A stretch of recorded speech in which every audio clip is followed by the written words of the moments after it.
Honorable Prime Minister.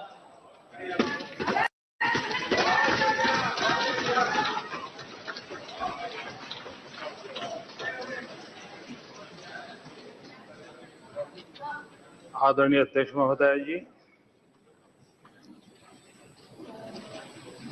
ये सदन में मैं पहली बार आज, मेरा प्रवेश भी नया है और भाषण का अवसर भी पहली बार हो रहा है। इस सदन की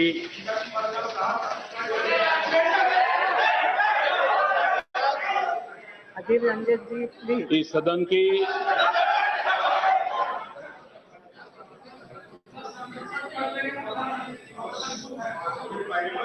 संसदीय परंपराएं बहुत ही उच्च रही हैं। इस सदन में काफी अनुभवी 3-3, 4-4 दशक से राष्ट्र के सवालों को उजागर करने वाले, सुलझाने वाले, लगातार प्रयत्न करने वाले वरिष्ठ महानुभाव भी इस सदन में विराजमान है। मुझ जैसा एक नया व्यक्ति जब कुछ कह रहा है, सदन की गरिमा और मर्यादाओं में कोई चूक हो जाए तो नया होने के नाते आप मुझे क्षमा करेंगे, ऐसा मुझे पूरा विश्वास है।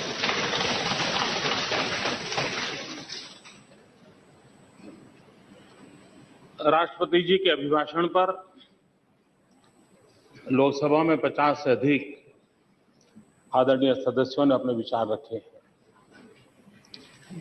मैंने सदन में रहते हुए कुछ और कुछ मेरे कमरे में बैठ करके, लेकिन करीब करीब सभी भाषण मैंने सुने हैं। आदरणीय मल्लिकार्जुन जी, आदरणीय मुलायम सिंह जी, डॉक्टर थम्बी दुराई जी, भर्तृहरि जी, टीएमसी के नेता, सभी वरिष्ठ महानुभावों को मैंने सुना।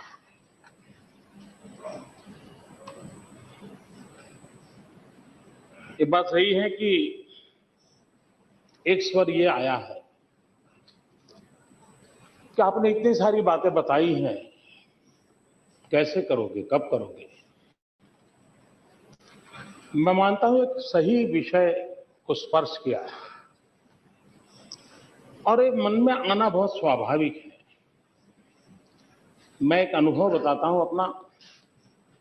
मैं नया नया गुजरात में मुख्यमंत्री बन के गया था और एक बार मैंने सदन में कह दिया, मैं गुजरात के गांवों में, घरों में 24 घंटे बिजली पहुंचाना चाहता हूं। तो खैर ट्रेजरी बेंच ने बहुत तालियां बजाई,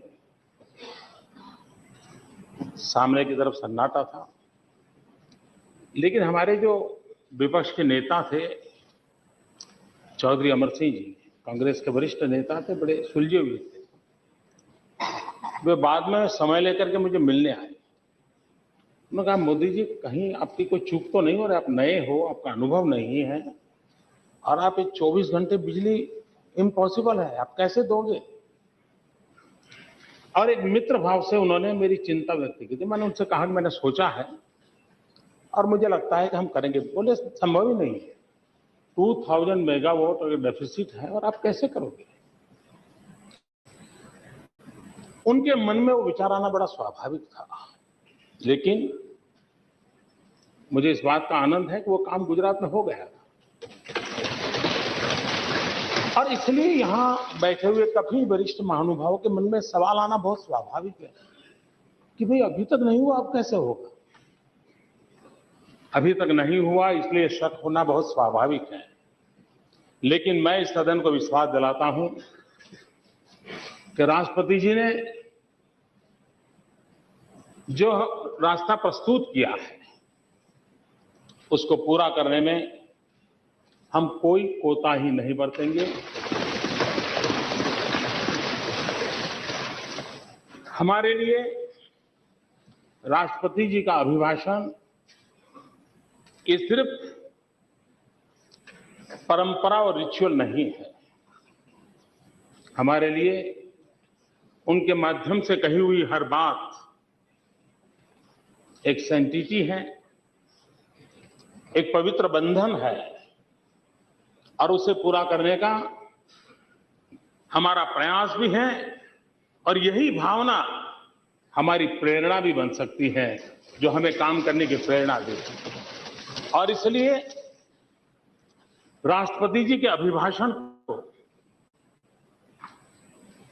आने वाले समय के लिए हमने हमेशा एक गरिमा भी देनी चाहिए, उसको गंभीरता भी देनी चाहिए और सदन के हम सब ने मिलकर के उसको पूर्ण करने का प्रयास करना चाहिए।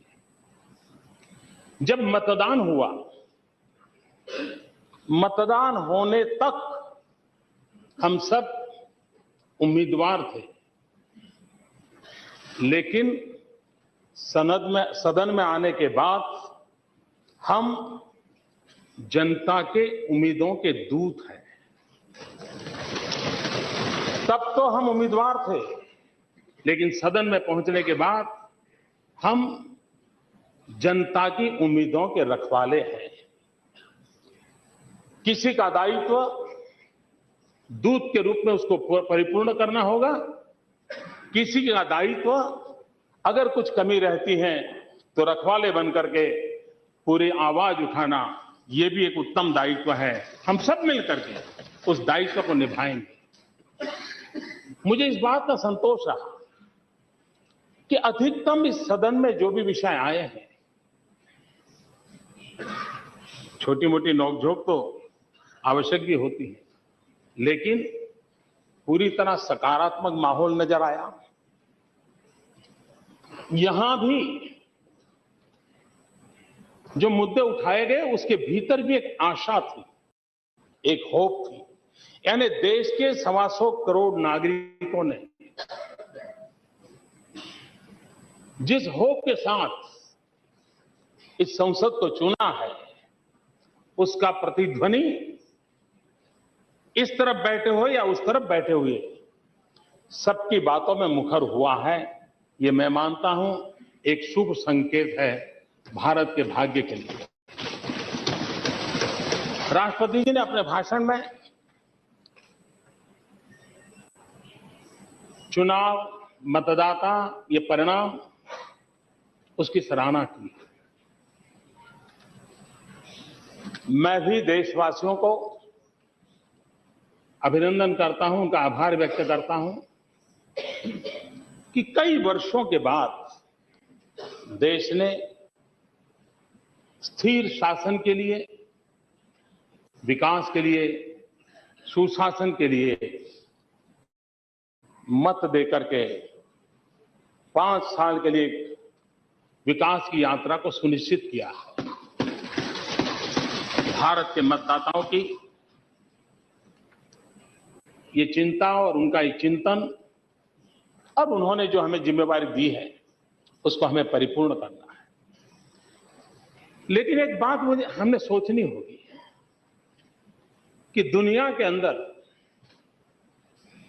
भारत एक बड़ा लोकतांत्रिक देश, उस रूप में तो कभी कभार हमारा उल्लेख होता है, लेकिन क्या समय की मांग नहीं है कि विश्व के सामने हम कितनी बड़ी लोकतांत्रिक शक्ति हैं, हमारी लोकतांत्रिक परंपराएं कितनी ऊंची हैं, हमारे सामान्य से सामान्य, अनपढ़ से अनपढ़ व्यक्ति की रगों में भी लोकतंत्र के प्रति की श्रद्धा कितनी अपार है। अपनी सारी आशा आकांक्षाओं को लोकतांत्रिक माध्यम से परिपूर्ण करने के लिए वो कितना जागरूक है। क्या कभी दुनिया में हमारी इस ताकत को हमने सही रूप में प्रस्तुत किया है?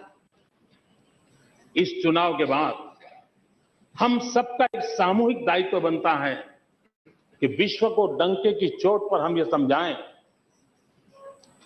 विश्व को हम प्रभावित करें। पूरा यूरोप और अमेरिका मिलकर के जितने मतदाता हैं, उससे ज्यादा लोग हमारे चुनाव में शरीक होते हैं। ये कितनी बड़ी ताकत है हमारी।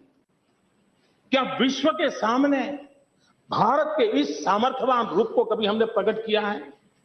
मैं मानता हूं हम सबका दायित्व बनता है, और हमने, ये बात सही है, कुछ बातों में 1200 साल की गुलामी की मानसिकता हमें परेशान कर रही है। बहुत बार हमसे थोड़ा ऊंचा व्यक्ति मिले तो सर ऊंचा करके ये बात करने की हमारी ताकत नहीं होती है। कभी कभार चमड़ी का रंग भी हमें प्रभावित कर देता है। उन सारी बातों से बाहर निकल करके भारत जैसा सामर्थ्यवान लोकतंत्र और इस चुनाव में इस प्रकार का प्रकट रूप विश्व के सामने एक ताकतवर के रूप में प्रस्तुत होने का समय आ गया है।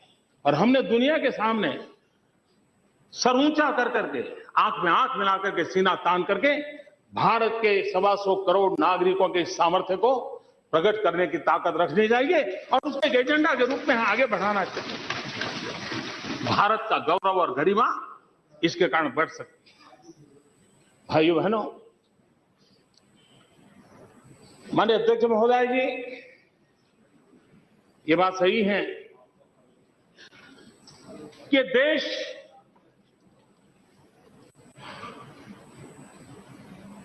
इस पर सबसे पहला अधिकार किसका है?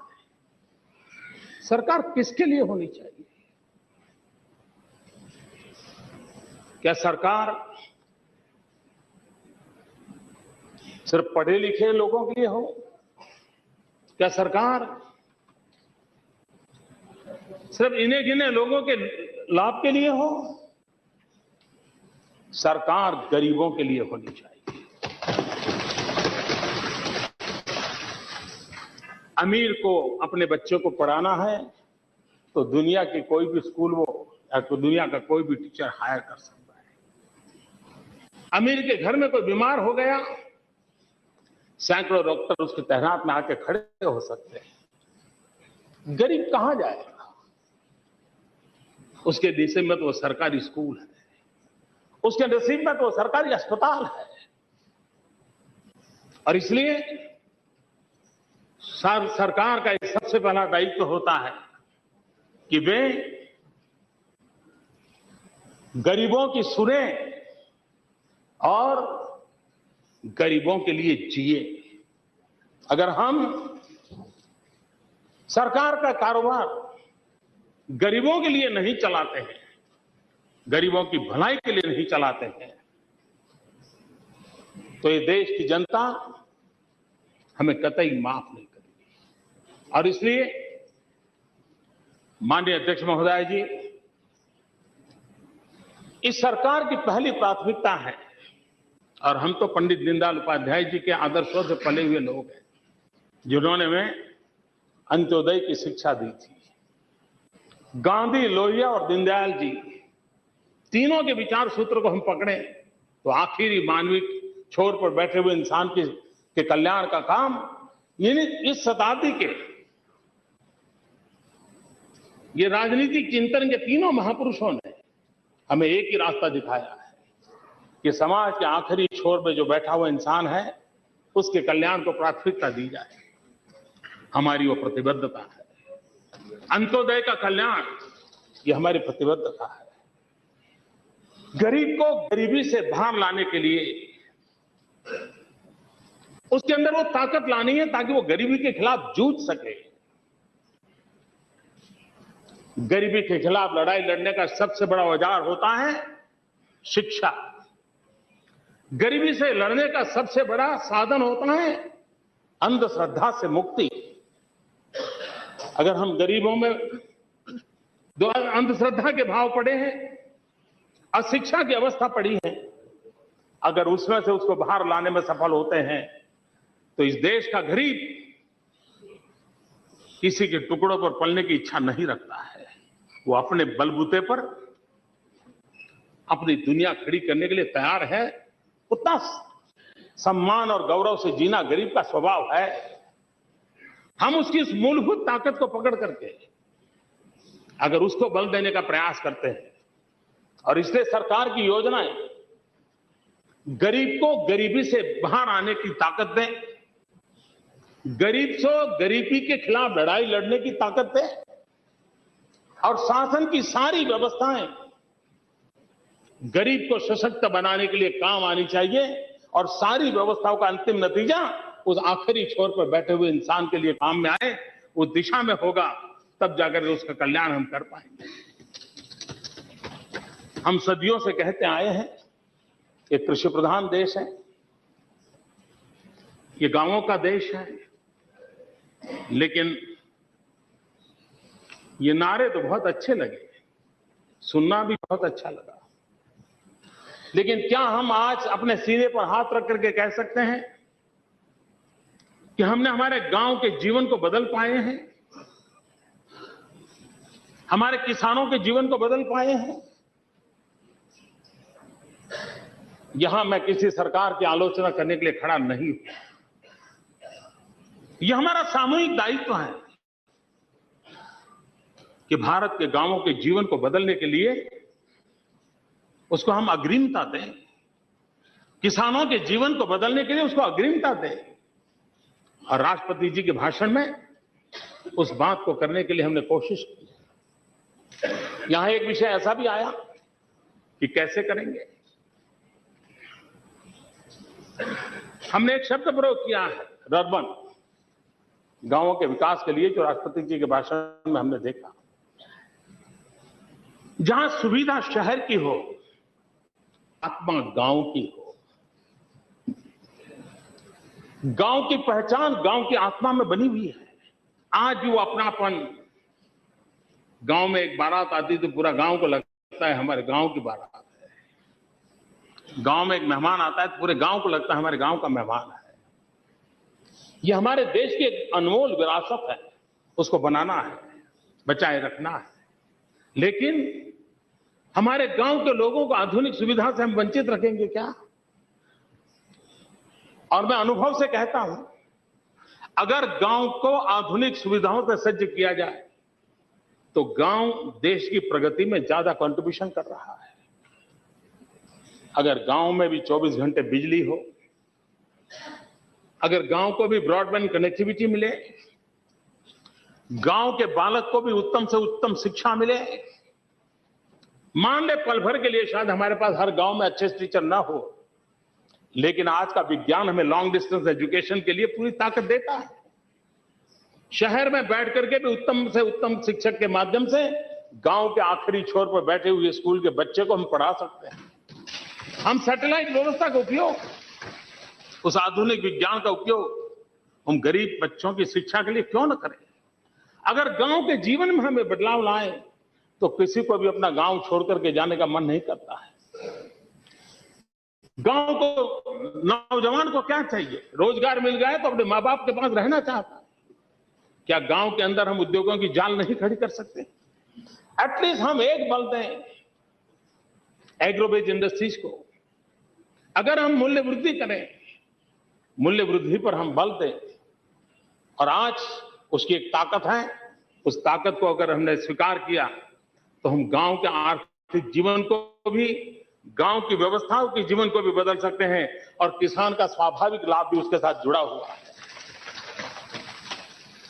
सिक्किम में छोटा सा राज्य है, बहुत कम आबादी है, लेकिन उस छोटे से राज्य ने एक बहुत महत्वपूर्ण काम किया है।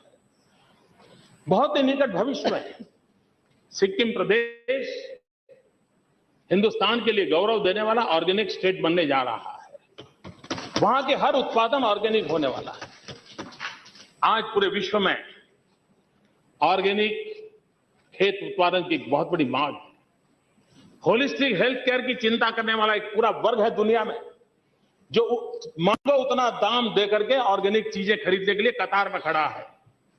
ये ग्लोबल मार्केट को कैप्चर करने के लिए सिक्किम के किसानों ने जो मेहनत की है, उसको जोड़ करके अगर हम इस योजना को आगे बढ़ाएं तो दूर सुदूर हिमालय की गोद में बैठा हुआ सिक्किम प्रदेश कितनी बड़ी ताकत के साथ उभर सकता है।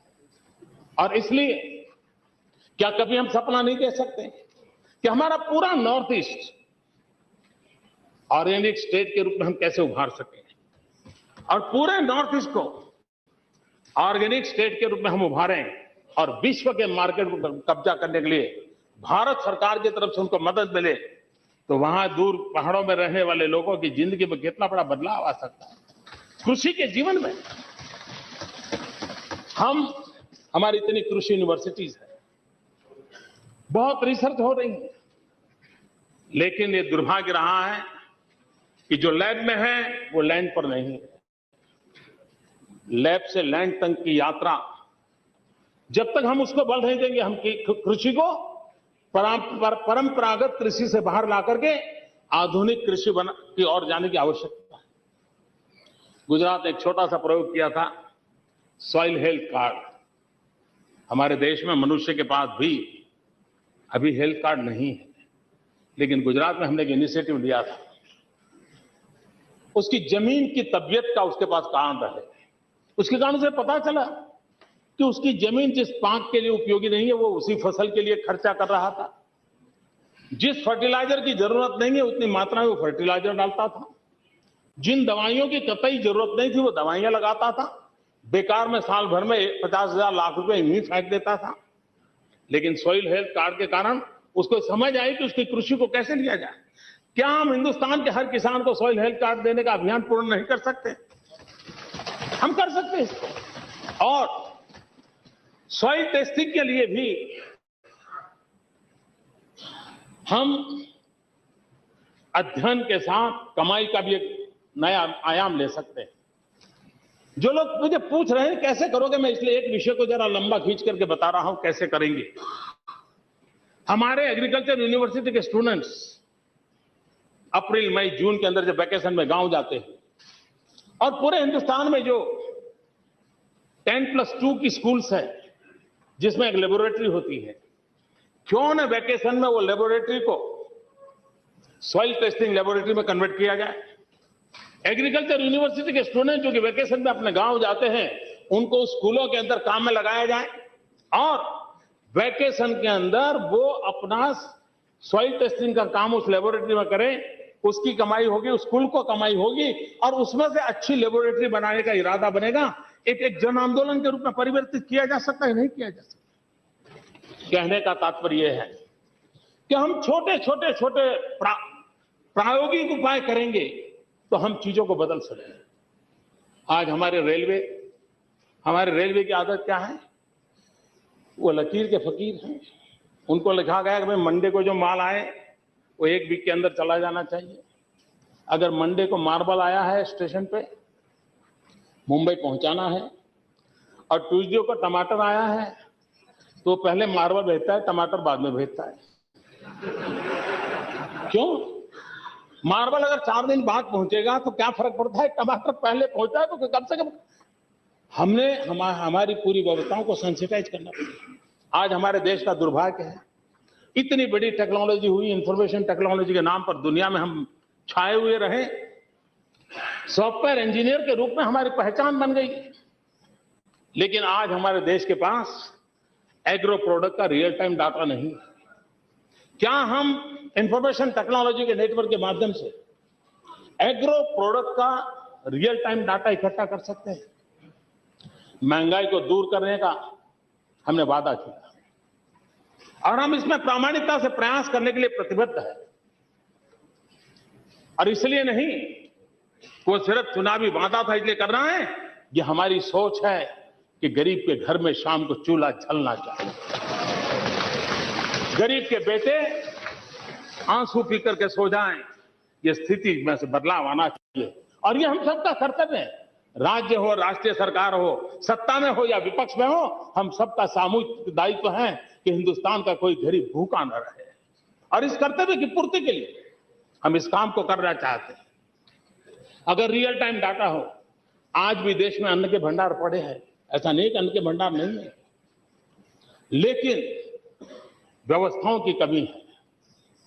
अगर रियल टाइम डाटा हो, सरकार के पास ये जानकारी है कहां जरूरत है, रेलवे का जब लल पीरियड हो उस समय उसको तभी शिफ्ट कर दिया जाए और वहां अगर गोडाउन बनाया जाए, रख दिया जाए, तो इस समस्या का समाधान हो सकता है। फूड कॉर्पोरेशन इंडिया सालों से ढांचा चल रहा है, क्या उसको आधुनिक नहीं बनाया जाता? प्रोक्योरमेंट का काम कोई अलग करे, प्रिजर्वेशन का काम कोई अलग करें, डिस्ट्रीब्यूशन का कोई काम अलग करें। एक ही व्यवस्था को 3 हिस्सों में अगर बना दिया जाए और तीनों की अगर रिस्पॉन्सिबिलिटी बनाई जाए, मैं दावे से कहता हूं कि हम स्थितियों को बदल सकते हैं। एग्रीकल्चर सेक्टर में क्या हम हमारी एग्रीकल्चर यूनिवर्सिटियों को, हमारे किसानों को अब एक बात पर बल देना पड़ा होगा, यह समय की मांग है, जैसे मैंने कहा आधुनिक खेती की। हम टेक्नोलॉजी को एग्रीकल्चर में जितनी तेजी से लाएंगे उतना लाभ होगा, क्योंकि जमीन परिवार की विस्तार होते जा रहे हैं, जमीन कम होती जा रही है। हमने जमीन में प्रोडक्टिविटी बढ़ानी पड़ेगी। इसके लिए हमारी यूनिवर्सिटियों में रिसर्च का काम बढ़ाना पड़ेगा। कितने वर्ष हो गए पल्सिस में कोई रिसर्च नहीं हुआ है। पल्सिस हमारे सामने बड़ी चैलेंज बने हुई है और आज गरीब आदमी उसको प्रोटीन पाने के लिए पल्सिस के सिवाय कोई उपाय नहीं है। पल्सिस ही है जिसके माध्यम से उसको प्रोटीन प्राप्त होता है और शरीर की रचना में प्रोटीन का इतना महत्व होता है। माल न्यूट्रिशन के खिलाफ अगर लड़ाई लड़नी है तो हमने इस सवालों को एड्रेस करना होगा और इसलिए हमारी यूनिवर्सिटीज कई वर्ष हो गए पल्सिस के क्षेत्र में न प्रोडक्टिविटी में हम बढ़ावा ले पाए हैं और न ही पल्सिस के अंदर प्रोटीन कंटेंट के अंदर भी हम वृद्धि कर पाए हैं। हम शुगर केन में शुगर कंटेंट में बढ़ावा पाने में सफल हुए हैं, लेकिन हम पल्सिस में प्रोटीन कंटेंट बढ़ाने में सफल नहीं हुए हैं। एक बहुत बड़ी चैलेंज है। क्या हमारे वैज्ञानिकों को, हमारी कृषि यूनिवर्सिटीज को हम उसको प्रेरित करें।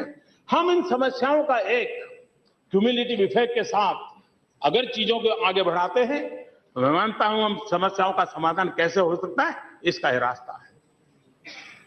हमारी माताएं बहनें, भारत को विकास यात्रा में हमारी 50% जो जनसंख्या हमारी मां बहनें, उनको निर्णय में भागीदार बनानी पड़ेगी। उनको हमें आर्थिक प्रवृत्ति से जोड़ना होगा। विकास की नई ऊंचाइयों को पार करना है तो हिंदुस्तान की 50% हमारी मातृशक्ति है, उसकी सक्रिय भागीदार को हमें निश्चित करना होगा। उनके सम्मान की चिंता करनी होगी, उनकी सुरक्षा की चिंता करनी होगी। पिछले दिनों जो कुछ घटनाएं घटी हैं, हम सत्ता में हो या न हो, पीड़ा करने वाली घटना है। चाहे पुणे की हत्या हो, चाहे उत्तर प्रदेश में हुई हत्या हो, चाहे मनाली में डूबे हुए हमारे नौजवान हो, चाहे हमारी बहनों पर हुए बलात्कार हो, ये सारी घटनाएं हम सबको आत्मचिंतन करने के लिए प्रेरित करती है और सरकारों ने कठोरता से काम करना होगा। देश लंबा इंतजार नहीं करेगा, पीड़ित लोग लंबा इंतजार नहीं करेंगे और हमारी अपनी आत्मा हमें माफ नहीं करेगी। और इसलिए मैं तो राजनेताओं से अपील करता हूं बलात्कार की घटनाओं का, और मैं देश भर के राजनेताओं को विशेष रूप से करबद्ध प्रार्थना करना चाहता हूं, बलात्कार की घटनाओं का मनोवैज्ञानिक विश्लेषण करना कम से कम हम बंद करें। हमें शोभा नहीं देता है। हम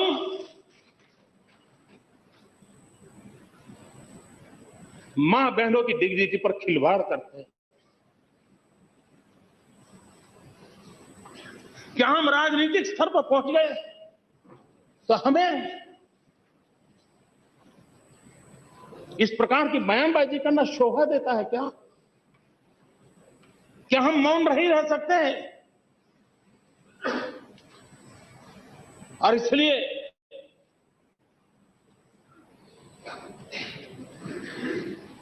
नारी का सम्मान, नारी की सुरक्षा, यह हम सबकी 125 करोड़ देशवासियों की प्राथमिकता होनी चाहिए।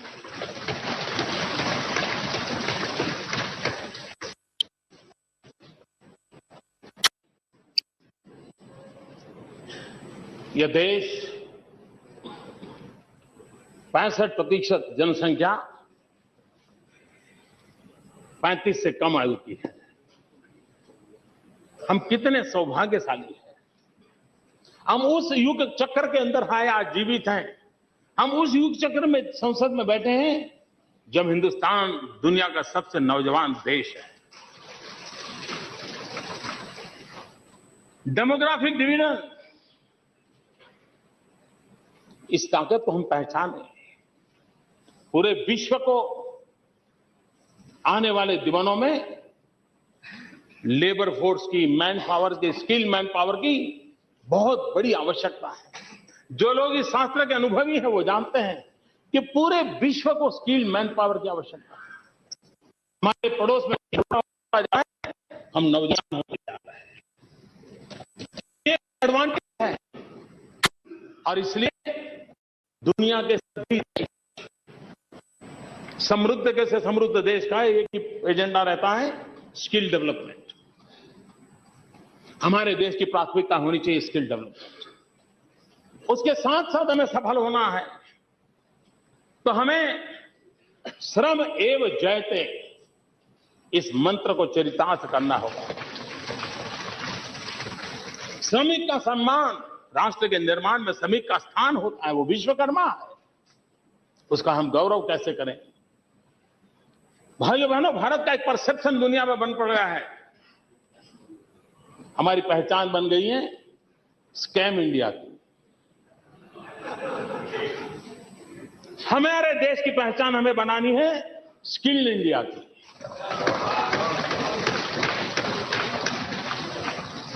और उस सपने को हम पूरा कर सकते हैं। और इसलिए पहली बार एक अलग मंत्रालय बना करके एंटरप्रेन्योरशिप एंड स्किल डेवलपमेंट, उसको विशेष रूप से बल दिया गया। हमारे देश का एक दुर्भाग्य है, किसी को पूछा जाए कि क्या पढ़े लिखे हो तो वो कहता है ग्रेजुएट हूं, एमए हूं, डबल ग्रेजुएट। हमें अच्छा लगता है। मैंने बहुत बचपन में दादा धर्माधिकारी जी की किताब पढ़ी थी। महात्मा गांधी के विचारों से एक अच्छे चिंतक रहे, विनोबा जी के साथ रहते थे। दादा धर्माधिकारी जी ने एक अनुभव लिखा था कि कोई नौजवान उनके पास नौकरी लेने का आया। उन्होंने पूछा कि भाई क्या करते हो, क्या पढ़े हो वगैरह। उन्होंने कहा मैं ग्रेजुएट हूं। फिर कहने लगा मुझे नौकरी चाहिए। दादा धर्माधिकारी जी ने उसे पूछा कि तुम्हें क्या आता है। बोले मैं ग्रेजुएट हूं। फिर उन्होंने पूछा हाँ भाई तुम ग्रेजुएट हो, लेकिन बताओ तुमको क्या आता है। नहीं बोले मैं ग्रेजुएट हूं। चौथी बार पूछा फिर तुम्हें बताओ क्या आता है। नहीं बोले मैं ग्रेजुएट हूं। हम इस बात से अनुभव कर सकते हैं कि जिंदगी का गुजारा करने के लिए हाथ में हुनर होना चाहिए, सिर्फ हाथ में सर्टिफिकेट होने से बात चलती है। और इसलिए हमें स्किल डेवलपमेंट की ओर बल देना होगा। लेकिन स्किल वर्कर जो हैं उसका एक सामाजिक स्टेटस भी हमको खड़ा करना पड़ेगा।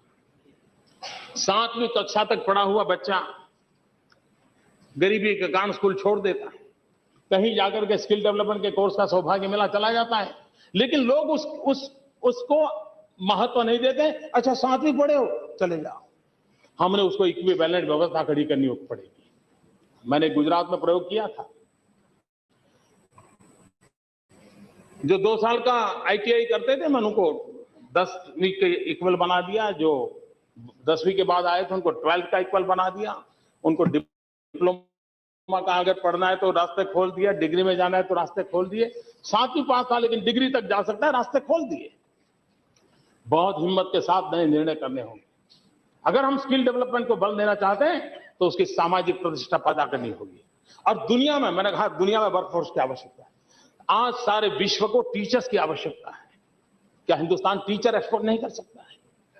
मैथ्स और साइंस के टीचर अगर हम दुनिया में एक्सपोर्ट करें, एक व्यापारी विदेश जाएगा तो ज्यादा से ज्यादा डॉलर लेके आएगा, लेकिन एक टीचर विदेश जाएगा पूरी की पूरी पीढ़ी अपने साथ समेट करके ले आएगा। ये ताकत रखता है। विश्व में हमारा सामर्थ्य खड़ा करना है तो ये रास्ते होते हैं। क्या हम हमारे देश के इस प्रकार के नौजवानों को तैयार नहीं कर सकते?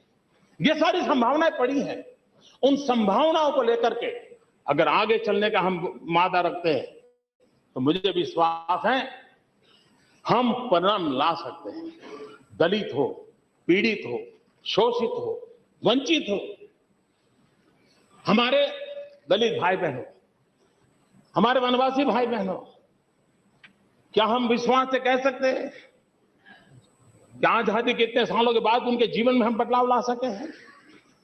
अगर बदलाव नहीं ला, ऐसा नहीं है कि बजट खर्च नहीं हुए, ऐसा नहीं कि कोई सरकार के पास गंभीरता नहीं थी, मैं ऐसा कोई किसी पर आरोप नहीं लगाता हूं, लेकिन हकीकत यह है कि स्थिति में बदलाव नहीं आया। तो क्या हम पुराने ढर्रे से बाहर आने को तैयार हैं? हम सरकार की योजनाओं का कन्वर्जेंस कर करके कम से कम समाज के इन तबकों को बाहर ला सकते हैं? क्यों नहीं उनके जीवन में बदलाव आ सकता है?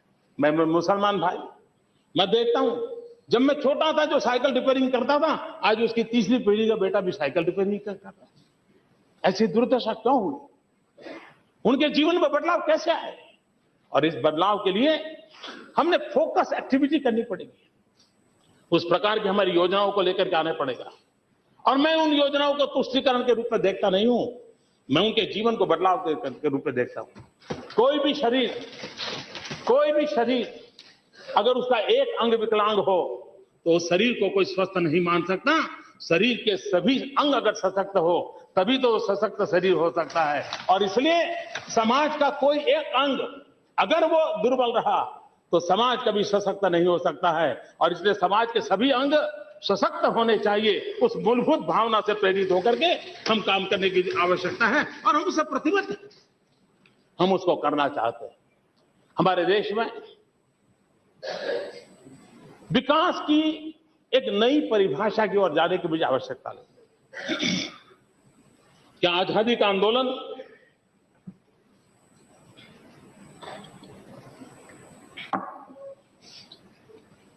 देश में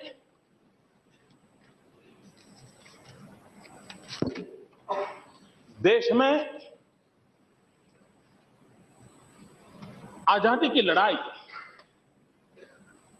1200 साल के कालखंड में कोई वर्ष ऐसा नहीं गया था कि आजादी के लिए मरने वाले दीवाने न मिले। 1857 के बाद सारा स्वतंत्र संग्राम का इतिहास हमारे सामने है। हिंदुस्तान का कोई भूभाग ऐसा नहीं होगा जहां से कोई न कोई मरने वाला तैयार न हुआ हो, शहीद होने के लिए तैयार न हुआ। सिलसिला चलता रहा था। फांसी के तख्त पर चढ़ करके देश के लिए बलिदान होने वालों की श्रृंखला कभी रुकी नहीं। अंडमान निकोबार की जेलें भरी पड़ी थी। देश के अंदर देश के लिए मर मिटने वालों की कोई कमी नहीं थी। लेकिन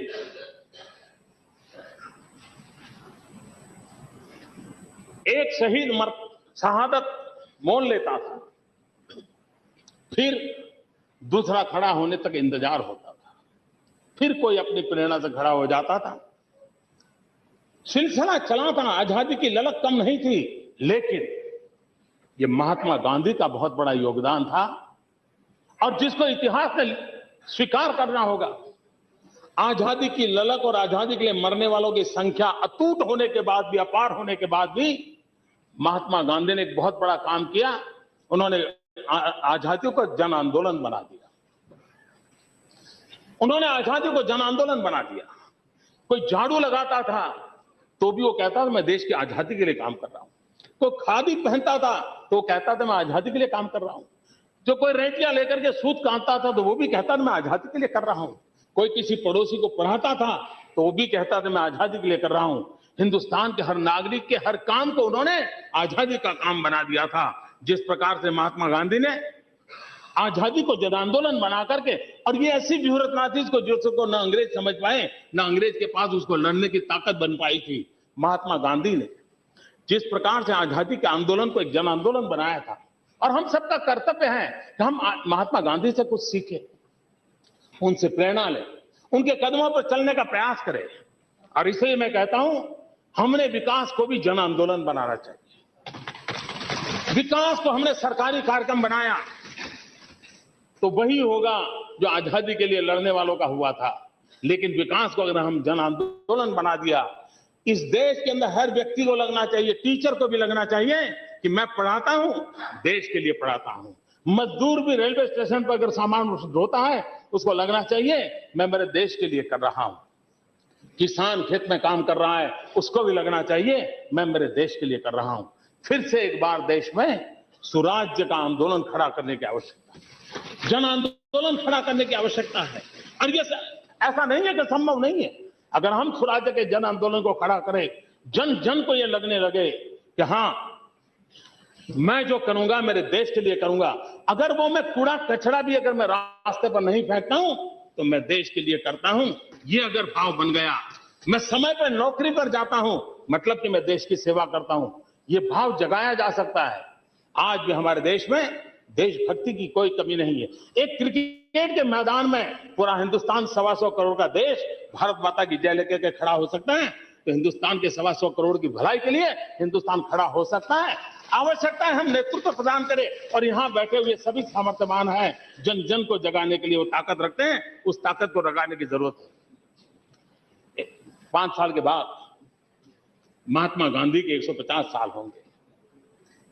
क्या हम अभी से संकल्प नहीं कर सकते कि युग पुरुष महात्मा गांधी, उनकी 150वीं जयंती हम कैसे मनाएं?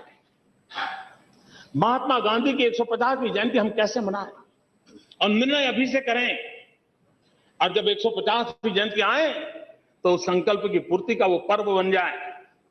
महात्मा गांधी को जो बहुत चीजें पसंद में थी, उसमें एक सबसे अधिक पसंद चीज थी, वो थी स्वच्छता, सफाई। साबरमती आश्रम की घटनाएं हमने पढ़ी हैं, सुनी हैं। वे स्वच्छता के संबंध में कभी कॉम्प्रोमाइज नहीं करते, सफाई के संबंध में कॉम्प्रोमाइज नहीं करते। क्या हम महात्मा गांधी को साफ सुथरा हिंदुस्तान उनके चरणों में रख सकते हैं 150वीं जयंती पर? क्या हम स्वच्छ भारत का सपना लेकर के चल सकते हैं? अगर अभी से हम 5 साल का कार्यक्रम बना करके चले, और इसलिए राष्ट्रपति जी ने अपने भाषण में, आदरणीय सभापति जी, राष्ट्रपति जी ने अपने भाषण में इस बात का उल्लेख किया, हम इसको संकल्प बनाए। उसी प्रकार से 2022 में देश की आजादी के 75 साल होंगे। कितने लोगों ने अपनी जवानी खपा दी थी, कितने लोगों ने अंडमान निकोबार में जिंदगी पूरी कर दी थी, कितने लोग फांसी के तख्त पर चढ़े थे। उनके सपनों का हिंदुस्तान, क्या आजादी के 75 साल को उस एक पर्व के रूप में मनाकर आने वाले 8-9 साल जो मिले हैं, पूरी तरह वो प्रेरणा का केंद्र बना सकते, चल सकते, वही हमारा इंस्पिरेशन हो। उनको, भाइयों बहनों, आप में से बहुत लोग ऐसे होंगे जो आजादी के बाद पैदा हुए होंगे। कुछ महानुभाव ऐसे भी हैं जो आजादी के पहले पैदा हुए, आजादी की जंग में लड़े भी होंगे। मैं आजादी के बाद पैदा हुआ। मेरे मन में विचार आता है, मुझे देश के लिए मरने का मौका नहीं मिला, लेकिन देश के लिए जीने का मौका तो मिला है। हम ये बात लोगों तक कैसे पहुंचाएं कि हम देश के लिए जिए, और देश के लिए जीने का एक मौका लेकर के 2022 में जब आजादी के 75 साल हो, देश के लिए जीवन न्यौछावर करने वाले उन महापुरुषों को याद करते हुए हम एक काम कर सकते हैं। बाकी सारे काम करने हैं, लेकिन एक काम जो प्रखरता से करें कि हिंदुस्तान में कोई परिवार ऐसा न हो जिसके पास रहने के लिए अपना घर न हो। ऐसा घर जिसमें नल भी हो, नल में पानी भी हो, बिजली भी हो, शौचालय भी हो। ये एक मिनिमम बात, एक आंदोलन के रूप में सभी राज्य सरकारें और केंद्र सरकार मिलकर के, हम सभी सदस्य मिलकर के अगर 8-9 साल का कार्यक्रम बना दें, धन खर्च ना पड़े, खर्च करें, लेकिन आजादी के 75 साल बनाए, तब भगत सिंह को याद करके, सुखदेव को याद करके, राजगुरु को याद करके, महात्मा गांधी, सरदार पटेल, इन सभी महापुरुषों को याद करके उनको हम मकान दे सकते हैं। अगर ये हम संकल्प की पूर्ति कर करके आगे बढ़ते हैं तो देश के सपनों को पूरा करने का काम हम कर सकते हैं। और मैं जानता हूं, शासन में आने के बाद जिसको नापा जा सकते, ऐसा कार्यक्रम हाथ में लेना बड़ा कठिन होता है। आदरणीय मुलायम सिंह जी ने कहा कि मैंने सरकार चलाई है, और सरकार चलाई है इसलिए मैं कहता हूं कि भाई ये कैसे करोगे, कैसे होगा। उनकी सद्भावना के लिए मैं उनका आभारी हूं, उन्होंने चिंता व्यक्त की, लेकिन हम मिलकर करके रास्ता निकालेंगे। हम सपना तो देखें, पूरा करने का प्रयास करें। कुछ कठिनाई आएगी तो आप जैसे अनुभवी लोग हैं जिनका मार्गदर्शन हमें मिलेगा। गरीब के लिए काम करना है और इसके लिए हमने आगे बढ़ना है। यहां यह भी बात आई किसी ने कहा नए बोतल में पुराना शराब है। उनको शराब याद आना बड़ा स्वाभाविक है।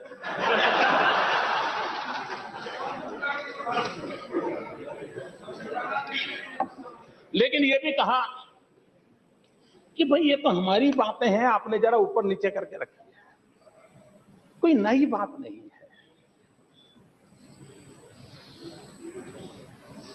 इसका मतलब ये जो हम कह रहे हैं वो आपको भी पता था। और कल से महाभारत की चर्चा हो रही है तो मैं कहना चाहता हूं, एक बार दुर्योधन को पूछा गया कि भाई ये धर्म और अधर्म, सच और झूठ तुमको समझ है कि नहीं है? तो दुर्योधन ने जवाब दिया था, उसने कहा जानामि धर्मम न च मे प्रवृत्ति। मैं धर्म को जानता हूं लेकिन ये मेरी प्रवृत्ति नहीं है। सत्य क्या है मुझे मालूम है, अच्छा क्या है मुझे मालूम है, लेकिन वो मेरे डीएनए में नहीं है। और इसलिए आपको पहले पता था, आप जानते थे, आप सोचते थे, मुझे इससे इतराज नहीं है, लेकिन दुर्योधन को भी तो मालूम था।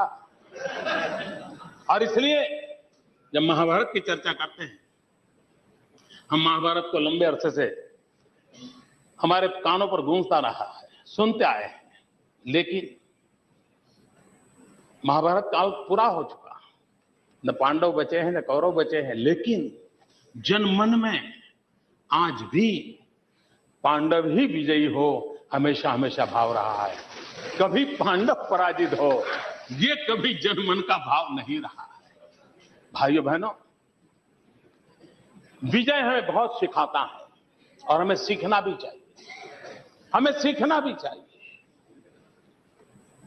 अगर विजय से हम सीखते नहीं हैं, और विजय हमें सिखाता है नम्रता, और मैं इस सदन को विश्वास देता हूं और मुझे विश्वास है यहां के जो हमारे सीनियर्स हैं, किसी भी दल के क्यों न हो, उनके आशीर्वाद से हम उस ताकत को प्राप्त करेंगे जो हमें अहंकार से बचाए, जो हमें हर पल नम्रता सिखाए। यहां पर कितनी संख्या क्यों ना हो, लेकिन मुझे आपके बिना आगे नहीं बढ़ना है। हमें संख्या के बल पर नहीं चलना है, हमें सामूहिकता के बल पर चलना है। और इसलिए उस सामूहिकता के भाव को लेकर के हम आगे बढ़ना चाहते हैं। इन दिनों मॉडल की चर्चा होती है, गुजरात मॉडल, गुजरात मॉडल। मेरे भाषण सुने होंगे, उनको मैं बताता हूं। गुजरात का मॉडल, गुजरात में भी एक जिले का मॉडल दूसरे जिले में नहीं चलता है। ये देश विविधताओं से भरा हुआ है। अगर मेरा कच्छ का रेगिस्तान है और वहां का मॉडल मैं वलसाड़ के हरे भरे जिले में लगाऊंगा तो नहीं चलेगा। इतनी समझ से, इसी के तो कारण गुजरात आगे बढ़ा है। यही उसका मॉडल है कि जिसमें ये समझ है। गुजरात का दूसरा मॉडल ये है, गुजरात का दूसरा मॉडल ये है, गुजरात का दूसरा मॉडल ये है कि हिंदुस्तान के किसी भी कोने में अच्छा हो, उस अच्छे से हम सीखे हैं, उस अच्छे को स्वीकार करते हैं। आने वाले दिनों में भी हम उस मॉडल को लेकर के आगे बढ़ना चाहते हैं। हिंदुस्तान के किसी भी कोने में अच्छा हुआ हो, वो जो अच्छा है वो हम सबका है, उसको और जगह पे लागू करने का प्रयास करना चाहिए। आज हमारे कल तमिलनाडु की तरफ से बोला गया कि गुजरात से तमिलनाडु का मॉडल अच्छा है। मैं इस बात का स्वागत करता हूं, इस बात का स्वागत करता हूं। इस देश में इतना तो हुआ कि विकास के मॉडल की स्पर्धा शुरू हुई। एक राज्य कहने लगा मेरा राज्य तुमसे आगे बढ़ रहा है। मैं मानता हूं गुजरात का ये मॉडल का सबसे बड़ा कंट्रीब्यूशन है। ये सबसे बड़ा कंट्रीब्यूशन कि आज हम पहले ये स्पर्धा नहीं करते थे। हम चाहते हैं कि आने वाले दिनों में राज्यों के बीच विकास की स्पर्धा हो, राज्य और केंद्र के बीच विकास की स्पर्धा हो। हर कहे भाई गुजरात पीछे रह गया, हम आगे निकल गए, ये सुनने के लिए मेरे आंख तरस रहे हैं, मेरे कान तरस रहे हैं। हम चाहते हैं देश में यही होगा तभी तो बदलाव आएगा। और छोटे छोटे राज्य भी बहुत अच्छा करते हैं, ऐसा नहीं। जैसे मैंने कहा, सिक्किम ऑर्गेनिक स्टेट बना है, तमिलनाडु अर्बन एरिया में रेन वाटर हार्वेस्टिंग का जो उन्होंने काम किया है, हम सबने सीखने जैसा है। छत्तीसगढ़ माओवाद के जुर्म के बीच जीने वाला राज्य, छत्तीसगढ़ ने पीडीएस सिस्टम का एक नया नमूना दिया है और गरीब से गरीब व्यक्ति को पेट भरने के लिए उसने नई योजना दी। हमारी बहन ममता जी 35 साल की बुराइयों में से आज पश्चिम बंगाल को बाहर लाने के लिए कितनी मेहनत कर रही है। हम इन बातों का आदर करते हैं और इसलिए हर राज्य में, केरल से भी, मैं आपको जानकर के खुशी होगी, मैंने केरल से एक अफसर को बुलाया था, बहुत ही जूनियर अफसर थे और लेफ्टिस्ट सरकार चल रही थी, उनकी आयु बहुत छोटी थी। मेरे यहां मैंने चिंतन शिविर किया और मैं स्टूडेंट के रूप में बैठा था, मेरा पूरा मंत्रिपरिषद, और मैंने उनसे कुडुम्बश्री योजना का अध्ययन किया था। 2 घंटे आकर के उन्होंने मुझे पढ़ाया। मैंने नागालैंड के चीफ सेक्रेटरी को बुलाया था कि आइए मुझे पढ़ाइए, नागालैंड में ट्राइबल के लिए एक बहुत अच्छी योजना बनी थी। यही तो हमारे देश का मॉडल होना चाहिए। हिंदुस्तान के किसी भी कोने में किसी भी विचारधारा की सरकार क्यों ना हो, उसकी अच्छाइयों का हम आदर करें, उस अच्छाइयों का स्वीकार करें, यही मॉडल देश को काम आए। हम ये बड़े भाई का व्यवहार, तुम कौन होते, तुम ले जाना 2-4 टुकड़े, नहीं, हम मिलकर के देश को आगे बढ़ाएंगे। इसलिए हमने कोऑपरेटिव फेडरलिज्म की बात की, सहकारिता का संगठित, उसको लेकर के चलने की हमने बात की है। और इसलिए एक ऐसे रूप को आगे बढ़ाने का हम लोगों का प्रयास है और उसको प्रयास को लेकर के चलेंगे। मुझे विश्वास है। और माननीय अध्यक्ष महोदय जी, ये जो प्रस्ताव रखा है, आज मैं आभारी हूं सभी वरिष्ठ नेताओं। कुल मिला के मैं कह सकता हूं, एक सार्थक चर्चा रही है और समर्थन में चर्चा रही है और आलोचना भी हुई है तो अपेक्षा के संदर्भ में हुई है। मैं इसको बहुत हेल्दी मानता हूं, मैं इसका स्वागत करता हूं। और आज जो हमें किसी भी बेंच पर से, किसी भी दल की तरफ से जो अच्छे सुझाव मिले हैं, वो मैं उसे अपनी आलोचना नहीं मानता हूं, मैं उसको मार्गदर्शक मानता हूं। उसका भी हम उपयोग करेंगे, अच्छाई के लिए उपयोग करेंगे। और लोकतंत्र में आलोचना अच्छाई के लिए होती है और होनी भी चाहिए। सिर्फ आरोप बुरे होते हैं, आलोचना कभी बुरी नहीं होती है। आलोचना तो ताकत देती है। लोकशाही का, अगर लोकतंत्र का सबसे बड़ा ताकतवर कोई जड़ी बूटी है तो आलोचना है। हम उस आलोचना के लिए सदा सर्वदा के लिए तैयार हैं। और मैं चाहूंगा हर नीतियों का अध्ययन करके गहरी आलोचना होनी चाहिए, ताकि तब करके सोना निकले प्रखर होकर के, जो आने वाले दिनों में देश के लिए काम आए। उस भाव से हम चलना चाहते हैं। आज नए सदन में मुझे अपनी बात बताने का अवसर मिला। आदरणीय सभापति जी, कहीं कोई शब्द में इधर उधर हो गया हो, नियमों के बंधनों के मैं बाहर चला गया हूं, तो ये सदन मुझे जरूर क्षमा करेगा। लेकिन मुझे विश्वास है सदन के पूरे सहयोग से, जैसा मैंने पहले कहा था, मतदान के पहले हम उम्मीदवार थे, मतदान के बाद हम उम्मीदों के रखवाले हैं, हम उम्मीदों के दूत हैं। 125 करोड़ देशवासियों की उम्मीदों को पूरा करने का हम प्रयास करें। इसी एक अपेक्षा के साथ इसको आप सबका समर्थन मिले, इसी बात को दोहराते हुए आप सबका बहुत बहुत धन्यवाद। In number of